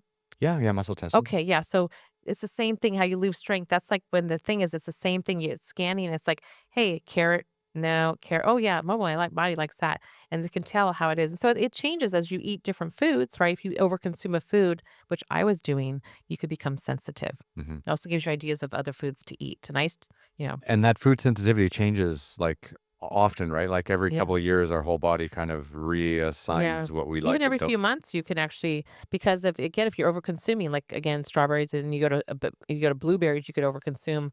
Sometimes your body's like, whoa, that's way too much. Yeah. You know. I think blueberries is one of those things people overconsume because they think it's an antioxidant, and everyone thinks, like, eating fruit is good for you, but it can make you sick. You know, it can't, but also people think that fruit is a free food. It's not. It's not. No. And so when I have my list of I give them a list of foods of proteins and fats, healthy fats and carbohydrates. And when it says fruit, they're like, wait, fruit's a carb? I'm like, yeah. Or they juice. Like people go and they don't realize that when they have juicing is not bad. I'm not saying it's bad, but we have to take in consideration. If you just juiced 3 papayas, you're getting all of the carbohydrates without the fiber. It's like having a Coke. It's a jolt of sugar. You got a little bit of vitamins, but it's still, we have to look at like, so if someone's making a juice, if they're juicing, they should put vegetables with it to do more instead of just that. And fiber is not bad for us. Right. Okay. So I like to blend Mhm. my fruit and my vegetables because I want to get the fiber as well too. Yeah. Did you ever hear that story about Kevin Smith, the famous film director? He made a few movies back in the day that were very popular. One called Clerks, which was his big hit. But he was famously overweight. Like he was like more than 300 pounds, and he was a big fat guy. And the reason why he was so overweight, he came out and talked about this. He was also one of the first podcasters who ever came around, and he was saying he was drinking like a carton of Tropicana Oh, every day wow. because because he thought drinking orange juice was healthy, and he bought into the marketing. And the moment he stopped drinking all that juice and all that, quote unquote healthy stuff, Yeah. orange juice, he dropped like 150 or 180 pounds By and like nothing else. nothing. Yeah. It's crazy like how we all have these marketing ideas in our brains is like, oh, that's a good food. That's a good food. And then Yeah. and maybe in moderation it's okay, but then we overconsume it because we think we have to overcompensate Right. for something else bad we're doing. True. Like it's just a mind game, isn't it? I'll tell you, I tell people like, and then when they come to the office, I'm like, you're actually fighting all kinds of things subliminally you're getting from the TV, right? Go ahead and work out, buy these shoes, eat this food. No, eat this food. No, don't do that. Don't do this, right? And the biggest misconception is again, when you hear eat less, move more. And unless someone has done a body composition analysis on that person, they have no business telling them to eat less and move more. Because if they didn't have enough protein and enough calories, they're actually burning their muscle away instead of doing, I mean, instead of actually putting on muscle. I remember years ago, when I got my first body composition analysis, I was probably, I don't know, maybe like 21, 22. And I was struggling to put on muscle. And I'm like, what the heck? And so I did it hydrostatic, which is underwater, had to hold my breath. And the girl says, you're not eating enough protein. I said, I eat protein with everything. I think I know this. And she's like, "You're not eating enough protein." And she's like, "Get a food scale," which I recommend all my clients to get a food scale. And I was like, "Fine, I'm gonna prove her wrong." It's in my head, right? So I'm measuring my food and I was like, "Oh my god, what? That's only 2 ounces, and I need 4 ounces." And I was eating less than half of the amount of protein. And when I put the protein enough, I started getting the gains. Mhm. And even I'll tell you, there was a while back I switched to a different protein powder because I thought, "Oh, this is amazing. It's pure." Well, it was only one source. When you're looking at vegan protein, we need to have more than one source in there to become complete. And so even whether we're eating the vegetables, I mean, if you have beans, they have protein, but they're incomplete. So you have to put it with the rice or something else or combine a whole bunch of vegetables together to make it complete. And so here I was thinking, and I was like losing my muscle, and I was like, "What the heck?" And it was because I had switched protein powders from way I wanted to go to vegan, but I didn't know that I was thinking they already did it for me because I didn't really read the label, right? I'm like, "Oh, it's vegan protein powder." I didn't really pay attention, and it wasn't complete, and I lost my muscle, Mhm. even though I was working out. That's crazy. It was sad. I worked so hard to get it. So, I mean, like, what advice do you have for people who don't have the time to read everything that you read? Like, I mean, because you've thrown your whole life into this for the last 15 years. You're Mhm. passionate about it. You care about your patients, your clients, your customers. But someone else who's a busy television executive working 18-hour days on a studio set in Burbank, isn't gonna be able to take all that time. Like, I guess the answer would be to come visit you and figure out what's going on. I would say that, yeah, I mean, that's where I mean, the thing is, again, you asked the question, I guess, is what is their goal? Right. That's where we have to number 1 is that's one of the like, what is your goal and how serious are you about the goal? I think everyone's goal is just not to feel shitty. Yeah, Like, baseline, yeah. how do we just stop feeling terrible? Like, when you wake up in the morning, if you've got, inflammation and all that stuff, well, obviously, it's whatever you had the night before, the big thing for me, personally, is I stopped eating after, like, 5 p.m. Like, I just don't do it. Like, I just consume a lot of liquids, and or maybe, but I just stopped going out for dinner with friends. I stopped going out for work dinners. And I load up on as much food as I can during the day, and then I stop from, 5 p.m., and then I don't eat again till, like, 8 a.m. the next morning. What time do you go to sleep? Um, Usually around, like, 9:30. Okay. Yeah. Okay. Yeah, I mean, are you hungry before you go to bed? Sometimes, but I don't mind going to bed hungry. Like, I make adventure TV shows. I climb mountains and walk across deserts and stuff like that, so I'm used to, like, never having enough calories but I work out, I eat, Yeah. and then from 5 o'clock on, I just don't, and I sleep like a baby. Like, Okay. yeah, Good. so it works for me. Yeah. But again, it's all about, like, the thing that I think is most interesting about what you're talking about is how individualized everything has to be It because has to be. everyone's body is totally different. Yeah, everybody's goals, like, to feel better, like, that's why I was gonna see, do you sleep through the night? Because if you don't, you might need more calories, but you might probably because it doesn't matter when you consume them, but if you eat big meals and then, like, your body's gonna store the fat because it doesn't know when it's getting this food again, but if you're eating consistently through the day and you stop at 5 and you go to bed at 9, that's but I have people that stop at 5 and they go to bed at 1 o'clock in the morning.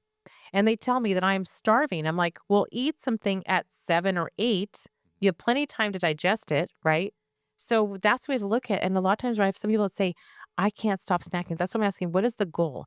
One lady's like, "I can't stop snacking at night." And so we wrote down what she's eating. And I think the main thing is to say whether it's to build muscle, lose weight, just feel good. The number one thing we have to do is really look at what are we eating though? That's number one because we need to fuel our body, right?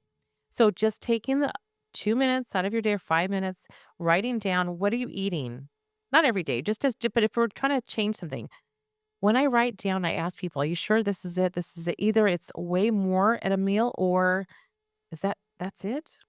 And I'm like, "Well, is there something else?" "No, wow, I didn't realize eating so little."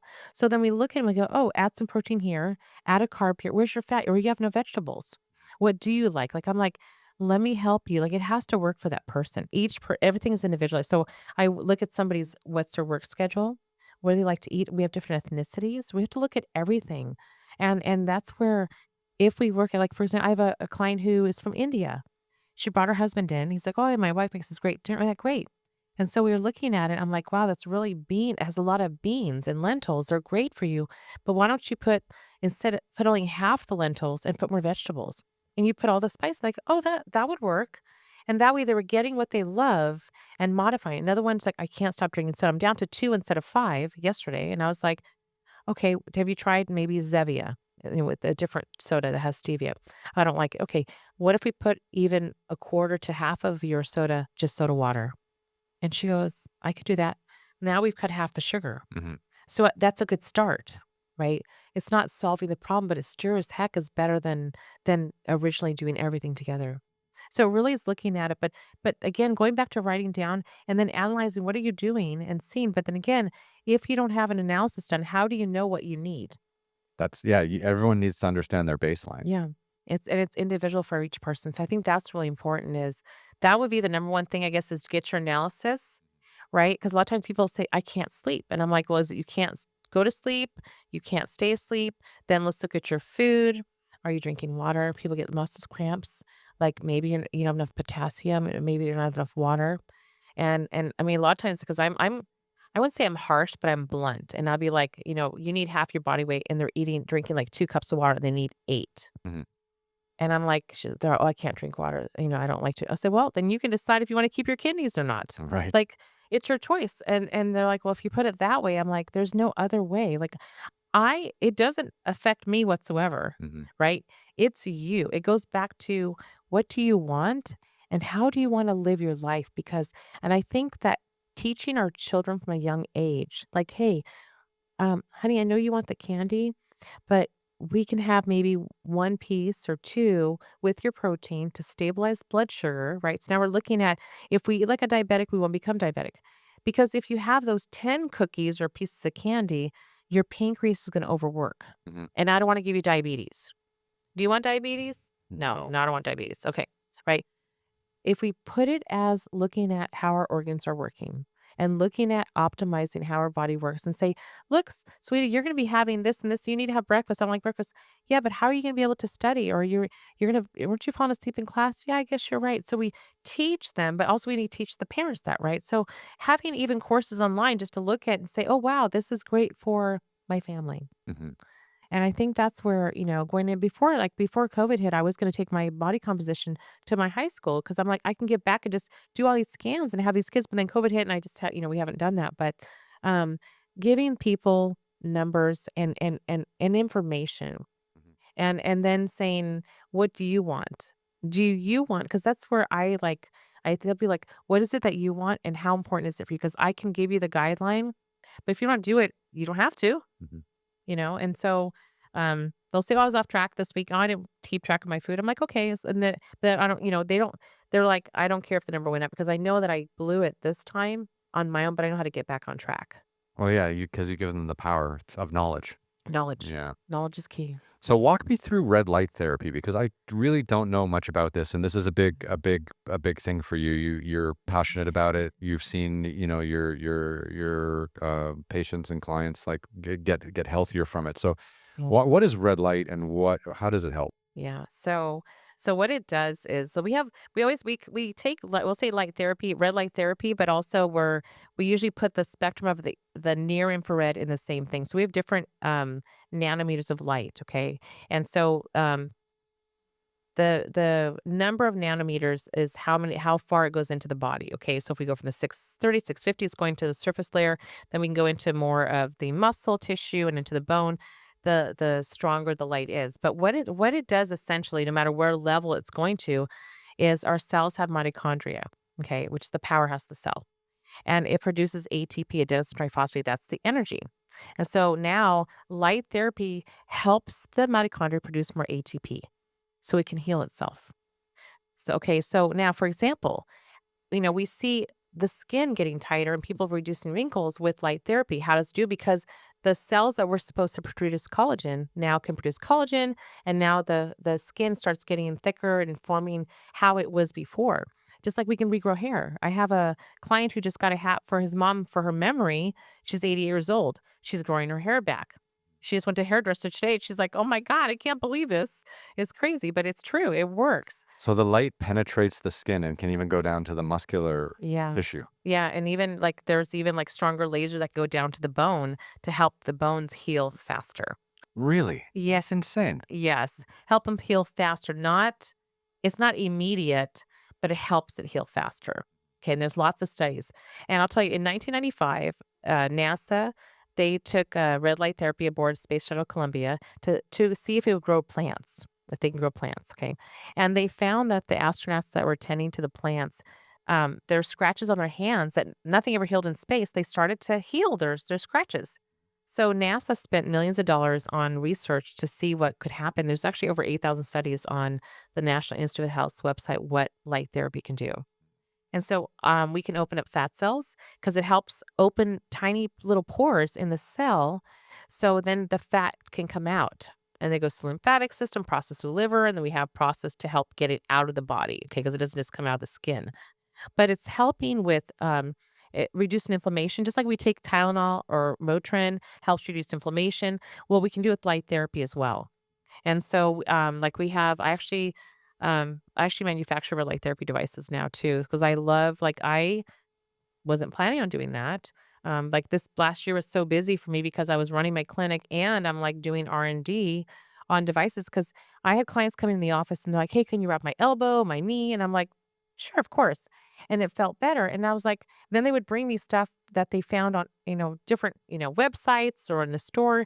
And they were like, and I bought it doesn't work because it didn't have as many lights as we had in the office and the pads. We have a bed and we have the pads too as well. So I was like, okay, I asked the one manufacturer that was making my devices. I was private labeling for this company, and they weren't interested in making small devices for people to have recovery at home.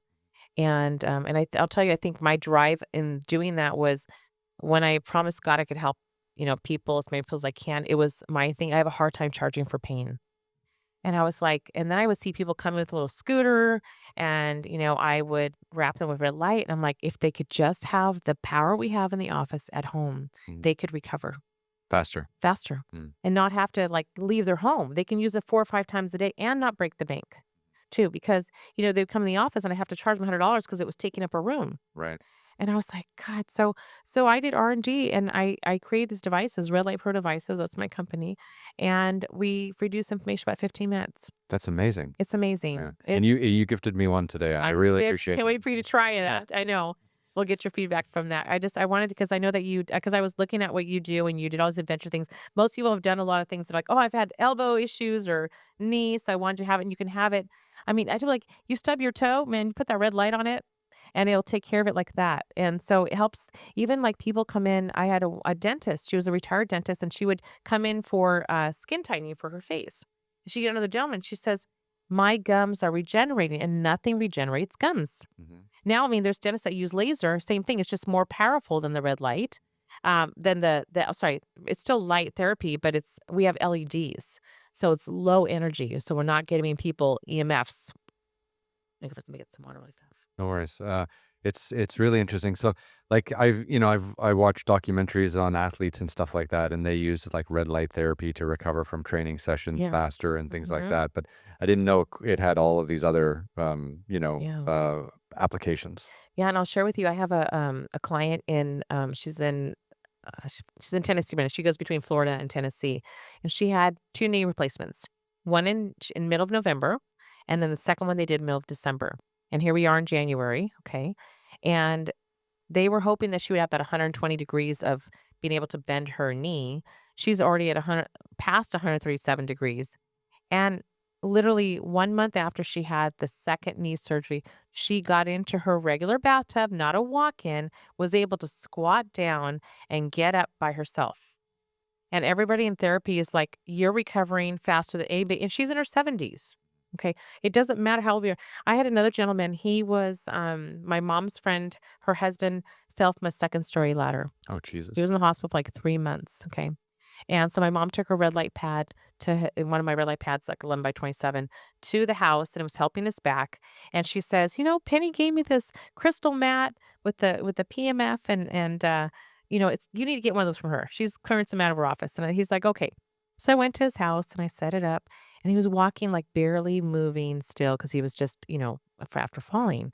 And so we set it up for him, and this helps again with blood flows and Which is the key to recovery. yeah, inflammation is really the root cause to everything. If your kidneys, I'm sorry, lack of circulation. Sorry, not inflammation, but lack of circulation. So if we can get circulation going, right? Your kidneys start working better, everything starts working better.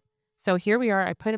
And I went back to his house after we put the PMF mat with the crystals. He was laying on it every day as a crystal pillow too.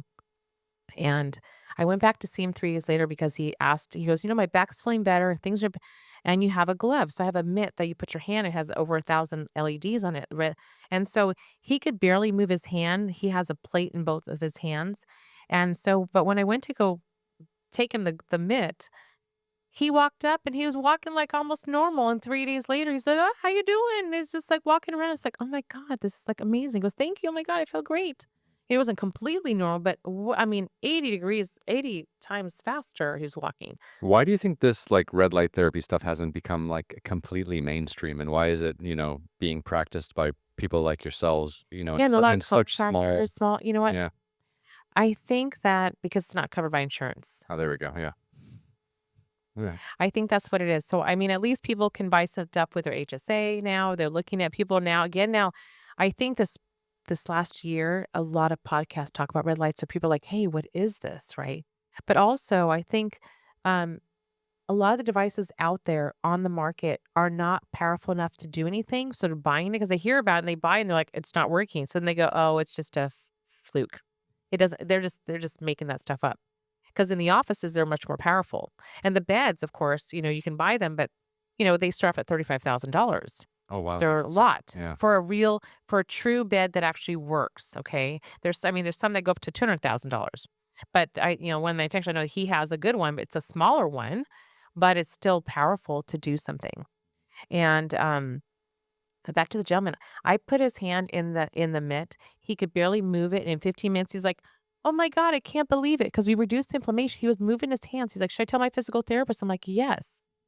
So I just saw him. I hadn't seen him in like 6 months, and my parents had a party at the house, and he was there. He's telling everybody, "Oh my God, you got to get red light. You got to get this mat. I feel amazing." Because it's such a difference when we are using things and this is all good for us, right? It's not even medication. It's not masking something.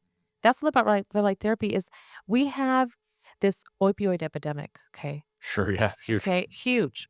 And some of them people, we've always had people that took drugs, right? That's just part of reality in which we could not have that issue.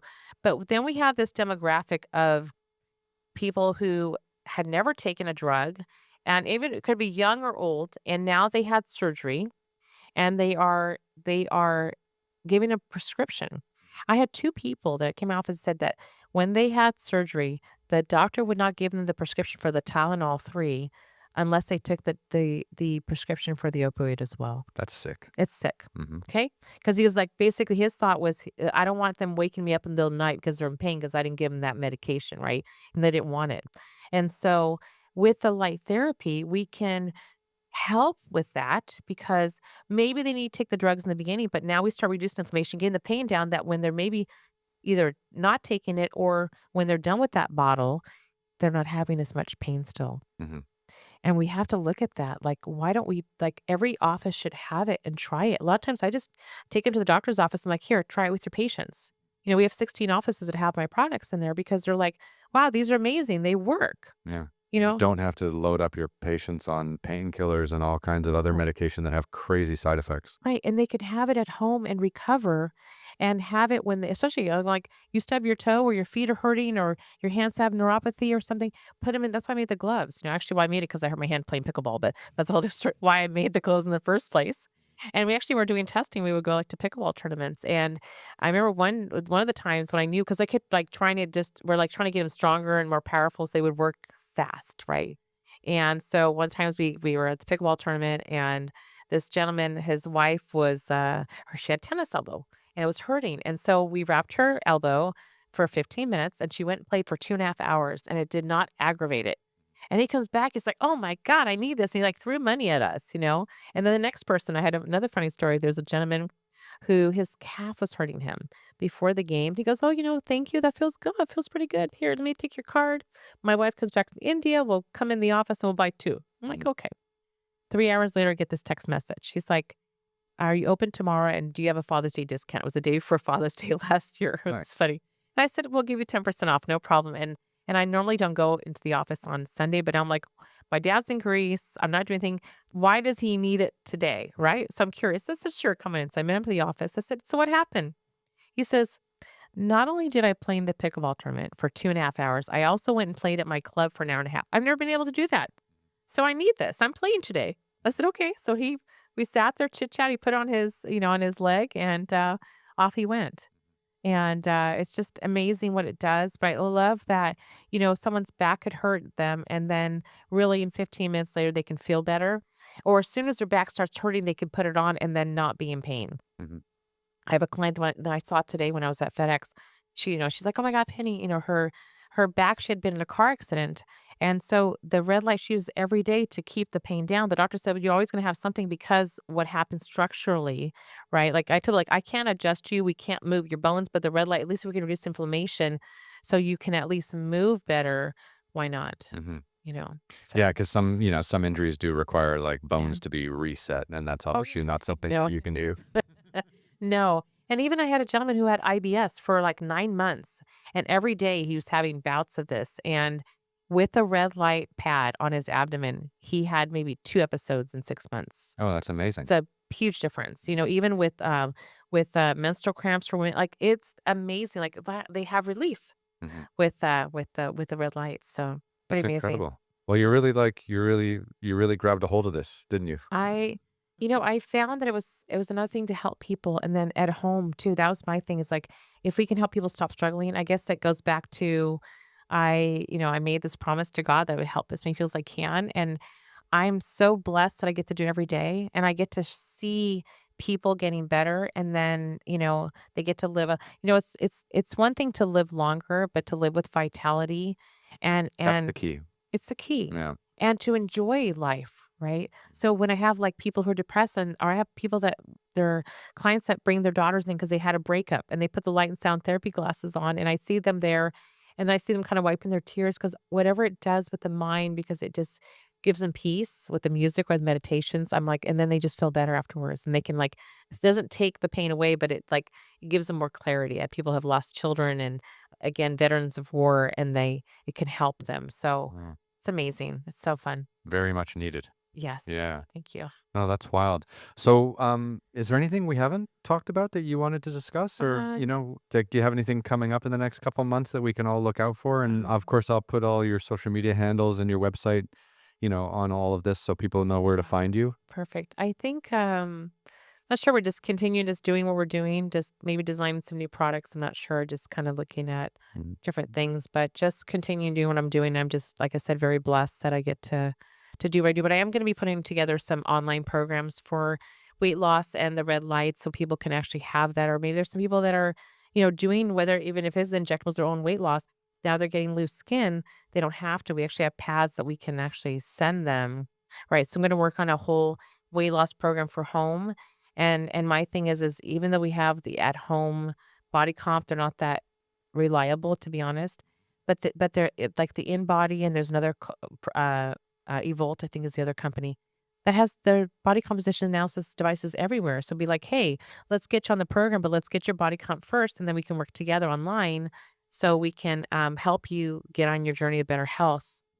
So I'll be putting together some programs for online too. That's wonderful. Like, Yeah. if you can teach people how to do stuff online and then ship the equipment that they need to their homes, Yeah. Yeah. because Orange County, Southern California, like, this is the hotbed for all this kind of holistic wellness, but, like, what about people who live in Idaho, how like your son, or Right. people who live in Wyoming Right. or North Dakota? Like, how do they get access to this if they don't have a local wellness guru like yourself, like, who's really out there helping people? Yeah. Yeah. Yeah, so that's I think that and I'm putting together a whole program for the seniors too. That's why I guess I should share that. So I just finished had to recertify as a personal trainer. I had that years ago, and then now became a senior fitness instructor. Not I don't want to go out and teach classes, but I want to go in there and start teach them how to stretch and move their arms, and then introduce them to light therapy, and then I can talk about food. So putting a whole program together for them and going into the homes and into like the senior centers and teaching them and they're working on some other stuff I'll hopefully share in the future. Some great stuff coming up for the seniors and for the veterans too as well too. That's amazing. Yeah. No, I've had a few veterans on the podcast as well, and that's Yeah. always tough for them coming back and finding their place in society. So anything that can help with those that mental trauma that they've been Yeah, through is for sure. hugely helpful. Yeah. Yeah. So perfect. Well, it's amazing. Well, look, I can't wait to try out the red light therapy pad that you gave me, and that's going to be amazing. Awesome. And Yeah. yeah, just keep doing the amazing work. It's wonderful what you're doing, and Thank you. I hope, yeah, I hope this works and you can keep growing and helping more people. Thank you so much. Yeah, Thanks for having me here. thank you. And we can go up here just to show people we're in the same room. And Okay. wonderful to meet you, Penny. Thank you so much. Thank Yeah. you. Take Thanks. care. Bye, guys. Awesome. There we are.